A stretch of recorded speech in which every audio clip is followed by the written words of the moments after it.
Halo pemirsa sahabat Eljon, senang sekali saya Bagas dapat menyapa Anda di bincang inspiratif kita hari ini, tentunya di acara Indonesia Membangun. Pemirsa semuanya, kali ini di episode Indonesia Membangun kita akan kembali berbincang-bincang insightful sekali tentunya nantinya bersama salah satu sosok inspiratif yang baru saja terpilih dan berhasil lolos sebagai anggota DPRD DKI Jakarta, khususnya Jakarta Utara. Hadir bersama kita sahabat Eljon, Bapak Bun Joy Piao yang baru saya terpilih sebagai anggota DPRD DKI Jakarta dari Partai Solidaritas Indonesia. Halo Bapak, apa kabar? Halo apa kabar sahabat Eljon? Luar biasa Bapak, terima kasih, senang sekali bisa hadir di sini Pak. Ini suatu kehormatan untuk kita Bapak bisa hadir di Eljon TV hari ini. Baik Bapak, sebelumnya selamat Pak, baru terpilih kemarin ya Pak ya sebagai anggota DPRD DKI Jakarta untuk Jakarta Utara ya Pak ya. Ya, terima kasih. Ya Pak, nah mungkin kita ingin ngobrol-ngobrol lebih jauh nih Pak, sehingga sahabat Eljon juga bisa dapat insight-insight inspiratif dari Bapak nih Pak. Mungkin kita awali bagaimana nih Pak cara Bapak nanti mengatasi mungkin dalam Bapak menjalankan program ke depannya ada kritik dan saran baik dari mungkin pemerintah provinsi atau mungkin dari masyarakat mungkin Pak. Bagaimana Pak nanti Bapak sudah siap menghadapi? Siap, kritik itu mesti kita terima karena sebuah masukan dan kita mesti menjelaskan apa alasannya kita melakukan suatu program yang mereka kritik. Nah, kita cari jalan tengahnya, kritiknya membangun apa kritik yang bagaimana, kita tetap terima karena kritik-kritik itu kan untuk memajukan, untuk membangun. Jangan walaupun ada kritikan yang tidak ini, tapi tetap kita tampung, kita terima dengan senyuman. Yang kita akan jelaskan kenapa lo kita melakukan demikian biar mereka paham dan masyarakat akan menilai. Ya, kritik-kritik bukan sesuatu yang agak bermasalah, bukan masalah, hanya sebuah masukan untuk kita. Ya kan, supaya cambuk supaya kita akan lebih benar, lebih baik ke depannya. Setuju. Bagaimana nih Pak ke depannya, apakah ada rencana nih untuk melibatkan generasi muda Pak dalam program-program Bapak ke depannya? Generasi muda itu kan calon penerus Pak. Ya. Mereka itu kita mesti ajak edukasi, dikasih tahu apa kita promosin, mesti masuk partai politik bagaimana. Kita mesti ajak mereka diskusi, keinginan mereka bagaimana. Kadang-kadang anak-anak sekarang, anak-anak muda sekarang lu pinter-pinter Pak. Mereka punya daya wawasannya udah lumayan. Kita ajak mereka diskusi. Itu mereka kita mengajak mereka masuk partai politik. Untuk membangun negeri ini kita mesti diskusi dengan mereka apa yang mereka mau. Biar mereka bisa berperan di partai politik. Biar mereka mengerti, oh partai politik mesti demikian. Aja diskusi Pak. Mereka pinter main medsos, kita promosin, kita bercerita tentang politik di medsos biar mereka mengerti. Terus kita mengadakan seminar, undang mereka dan berdiskusi dengan mereka. Pasti mereka banyak masukan. Dan mereka mungkin punya inspirasi, nanti saya akan masuk politik, membantu merubah negeri ini. Tapi kalau menurut pandangan Pak Bun, gimana Pak melihat masyarakat, khususnya generasi muda, apalagi kan kita sedang gencar untuk menuju Indonesia Emas ya Pak ya 2045, yang dimana anak muda semua isinya nantinya, yang menjadi masa depan kita. Tapi banyak juga nih Pak anak muda yang di Jakarta yang masih mungkin belum seterbuka itu Pak dalam perkembangan, dan juga bahwa mereka tuh punya suara yang kuat juga gitu ya Pak untuk membangun negeri khususnya di Jakarta gitu ya Pak, yang begitu pesat sekali perkembangannya Pak. Gimana Pak, apakah akan ada program-program rencana ke depan terkait pengembangan sumber daya anak muda ini Pak yang mungkin belum terbuka begitu Pak dengan perkembangan? Iya, kita mengadakan seminar, kita undang. Kita undang ke kampus-kampus, kita mengadakan seminar, kita memberikan wawasan, kayak kita diskusi lah, sementara sama anak-anak muda. Akhirnya mereka kan terbuka pikirannya kan, karena sering berbicara, sering diskusi, mereka akan mengetahui, oh politik demikian, mungkin akan rasa ketertarikan mereka, itu Pak. Sehingga banyak forum nantinya Pak ya? Kita bikin forum, bikin pertemuan, bikin seminar, dan apapun namanya. Ya kan perlu bincang-bincang. Siap. Itu aja. Dan itu juga menjadi visi misi Bapak juga di awal ya Pak ya, bahwa memang menjadi pendengar yang baik dari semua kalangan ya Pak ya. Dan komunikasi yang baik. Komunikasi itu yang penting yang baik. Pak. Pendengar yang baik, komunikasi yang baik, akan ketemu jalan yang terbaik. Baik, Pak Bun, apa nih Pak langkah konkret yang kedepannya Bapak akan ambil untuk meningkatkan transparansi dan akuntabilitas di DPRD DKI Jakarta nih Pak? Itu sudah dilakukan PSI ya. Waktu pertama kali mereka mempunyai anggota dewan. Publikasi anggaran, dalam rapat-rapat mereka siarkan, ya kan? Itu salah satu contohnya kan. Mereka biar masyarakat tahu, melaporkan harta kekayaan masing-masing anggota dewan, dan semua dibuka secara umum dan mereka tahu anggota dewan bagaimana bekerjanya. Ya, transparansinya akan terpenuhi. Ada rapat-rapat mereka publikasi, nih rapor kami demikian. Itu juga menjadi anggaran dan segalanya. Karena PSI kan terkenal penjaga anggaran kan. Sudah dilakukan oleh teman-teman kami di awal-awal mereka periode mereka terpilih. Contohnya salah satu Anthony Vinsa, Bro William Aditya Sara, itu mereka sudah melakukan tuh. Oke, berarti ini juga sebenarnya sudah sejalan ya Pak ya dengan Bapak kalau memang PSI ini transparansi, jadi Bapak sudah siap tentunya Pak ya untuk kedepannya. Nah Pak, tapi kalau bisa bicara Bapak berawal dari latar belakang dan juga dari profil Bapak yang aktif di kemasyarakatan, organisasi ya Pak ya, banyak kegiatan-kegiatan yang begitu banyak diikuti sehingga Bapak bisa di posisi sekarang nih Pak. Siapa sih Pak role model Bapak nih Pak yang menginspirasi Bapak hingga ke titik seperti ini Pak? Kan saya sudah bilang, saya masuk politik nggak pernah kepikiran. Tokoh-tokoh yang membuat inspirasi ke saya, salah satunya Siska Natali, tokoh wanita Tionghoa yang begitu gigih, itu Pak Ahok dengan etos kerja yang bagus, Pak Jokowi, itulah membuat saya ingin ikut serta di dalam membangun Indonesia, terutama Jakarta, karena tempat saya tinggal kan. Gitu. Mereka lah tokoh-tokohnya, semangat mereka, cara kerja mereka, itulah yang menjadi inspirasi saya. Yang mendorong Bapak juga ya Pak ya untuk terus ya Pak ya maju. Nah Pak, untuk semua pendukung Bapak hingga akhirnya Bapak bisa lolosnya Pak ya, berhasil ya.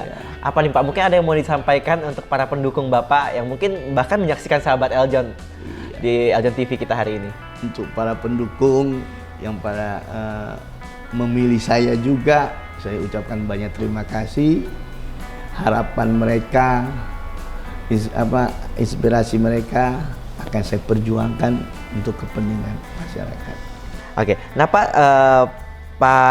Pak Bun ini juga sahabat Eljon seperti yang sebelumnya kita sampaikan aktif sekali di anggota kemasyarakatan untuk berkontribusi di organisasi dan untuk masyarakat lagi nih.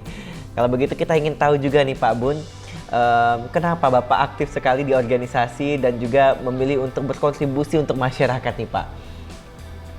Saya pertama kali saya kan selama ini saya jadi ketua RT ya. Saya jadi ketua RT udah kurang lebih 18 tahun. Wah. Tidak pernah diganti calon tunggal, dan saya bisa masuk organisasi karena saya dari zaman dulu suka berorganisasi. Karena kalau kita berorganisasi itu kan banyak yang kita dapatkan, silaturahminya, persaudaraannya, dan banyak pengetahuan kita dapat budaya-budayanya, sifat-sifat mereka. Makanya saya diajak ikut gabung organisasi, saya ikut. Sampai saya sekarang menjabat Wakil Bendahara Umum Satria Banten PBNI. Padahal saya bukan orang Banten, tapi saya di Banten diakui. Karena organisasi itu kan sejabotabek ada anggotanya. Itu. Karena di sana kita banyak saudara. Saya ke Banten di sana banyak saudara, silaturahmi jalan. Banyak budaya yang kita pelajari tentang kehidupan mereka bagaimana. Dan juga banyak dapat relasi ya Pak. Relasi ya. Luar biasa. Dan ini juga melalui organisasi seperti ini Pak, melatar belakangi juga ya Pak ya Bapak akhirnya berjalan ke politik ya Pak ya. Karena politik juga sebuah organisasi kan Pak. Jadi berawal kita di organisasi masyarakat, kita ke organisasi di politik. Ya. Kalau di masyarakat kan kita berhadapan dengan masyarakat. Kalau di politik kita sudah membuat sebuah undang-undang atau peraturan untuk kepentingan masyarakat. Sejalan Pak, seiring. Ya. Kenapa kalau organisasi-organisasi kemasyarakatan begini kan, tadi Bapak juga sempat sampaikan bahwa Bapak juga di PPBNI ya Pak ya, Satria Banten. Itu pasti banyak kegiatan-kegiatan ya Pak ya, acara-acara besar begitu ya Pak, yang memang bertujuan untuk berkontribusi juga untuk masyarakat. Mungkin boleh Pak diceritain sedikit kegiatan-kegiatan luar biasa yang sudah dilakukan Pak. Kalau di Ormas PBNI selalu mengikuti aturan pemerintah, terus turun ke masyarakat. Kalau misalnya ada musibah, mereka suka ngumpulin dana untuk membantu masyarakat. Dan berbagai bidang sosial mereka lakukan. Karena kita anggotanya banyak kan, semakin banyak kan jaringannya banyak untuk membantu orang lebih mudah. Bisa di satu tempat ada musibah, kita bisa gotong royong ke sana membantu. Timbul rasa gotong royong, rasa persaudaraan, silaturahmi. Luar biasa. Dan ini tentunya aspek-aspek melalui kegiatan organisasi kemasyarakatan begini akan diterapkan ya Pak ya, selama Bapak bertugas sebagai anggota DPRD DKI Jakarta ya Pak ya, Jakarta Utara. Karena kita di organisasi kemasyarakatan kan kita berhadapan dengan masyarakat, tahu apa mereka yang mau, tahu mereka bagaimana, sifat masyarakat bagaimana kan, tiap wilayah budaya yang berbeda, di sana kan kita bisa terapkan. Oh kita berapa dengan orang masyarakat demikian, kita mesti bagaimana. Tapi bagaimana Pak nanti ketika Bapak sudah bertugas di anggota DPRD DKI Jakarta, apakah akan ditinggalkan Pak kegiatan organisasinya? Saya dibesarkan di organisasi masyarakat, karena saya banyak belajar di sana. Oke siap. Jadi tetap jalan balah bisa berkonjungsi ya Pak ya. Tapi sebelumnya nih Pak, sebelum Bapak bergabung di DPRD DKI Jakarta Pak, gimana Pak tanggapan pandangan Bapak terkait Ormas Pak dalam mendukung program-program pemerintahan Pak? Aktifkah Pak? Ormas itu rata-rata aktif Pak untuk mendukung pemerintah Pak. Biasanya organisasi kan dibentuk ada ADRT-nya Pak, sesuai berdasarkan Pancasila, selalu mendukung pemerintahan untuk hal-hal yang baik Pak ya. Memang ada yang kritik-kritik dari mereka, itu kan kritik membangun, seiring lah Pak. Karena pada dasarnya kan organisasi masyarakat itu kan terbentuk karena untuk keadilan masyarakat, kesejahteraan masyarakat, ya kan. Kalau program pemerintah yang bagus tepat sasaran pasti mereka dukung. Sebagai salah satu pemimpin juga ya Pak ya di organisasi kemasyarakatan, Bapak gimana nih Pak Bapak memastikan agar organisasi kemasyarakatan ini tetap relevan Pak dalam mendukung program-program pemerintah? Kan sebagai pemimpin kan pasti mengarahkan ke anggota-anggotanya untuk mendukung apapun yang program pemerintah yang untuk kepada masyarakat. Kan kita sering ketemu, sering ada acara, pasti diarahkan ke mereka. Ya, ada acara perantikan, ya kan, pasti kita semua diskusi. Tentunya menjadi pertemuan ini menjadi forum juga ya Pak ya, untuk berbagi pengalaman dan juga pengarahan tentunya ya Pak ya. Betul. Baik, nah Pak kalau misalnya nih sahabat Eljon di rumah yang dimanapun mereka menyaksikan sekarang ingin juga Pak ambil bagian dalam membangun negeri, mungkin bisa dalam anggota kemasyarakatan, ormas-ormas ya Pak ya, ataupun bahkan ingin mengikuti jejak Bapak dalam dunia politik Pak. Ada pesan-pesan nggak sih Pak yang ingin disampaikan? Yang saya pesankan untuk sahabat Eljon yang mereka mempunyai kemampuan, jangan ragu-ragu untuk masuk politik. Lebih baik kita masuk politik untuk merubah yang tidak baik menjadi baik daripada yang tidak baik tetap berkuasa. Kalau orang-orang baik tidak mau maju ke politik, selamanya tidak akan bisa merubah keadaan. Dan yang tidak baik akan tetap berkuasa terus. Ya, Pak.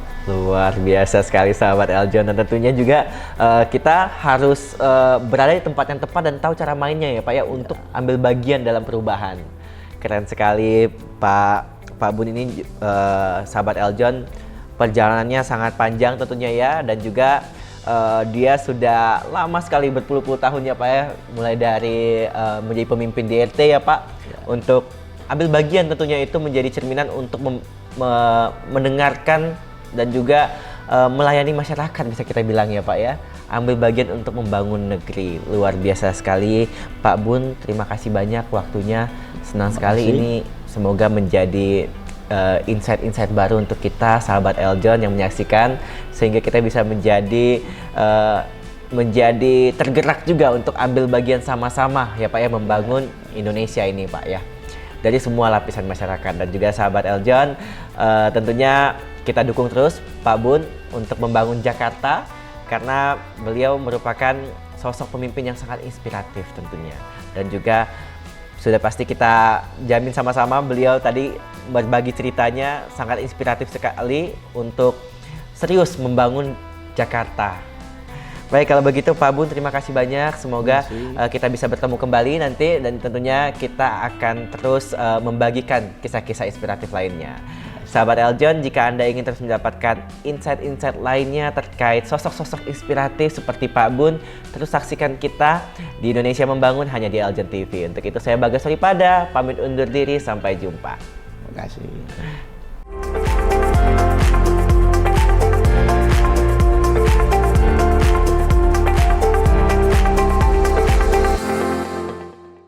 Hai sahabat Eljon yang ada di rumah, perkenalkan saya Desi Rahel Syadian, Putri Bumi Indonesia Udara 2023. Gimana, udah nonton videonya belum?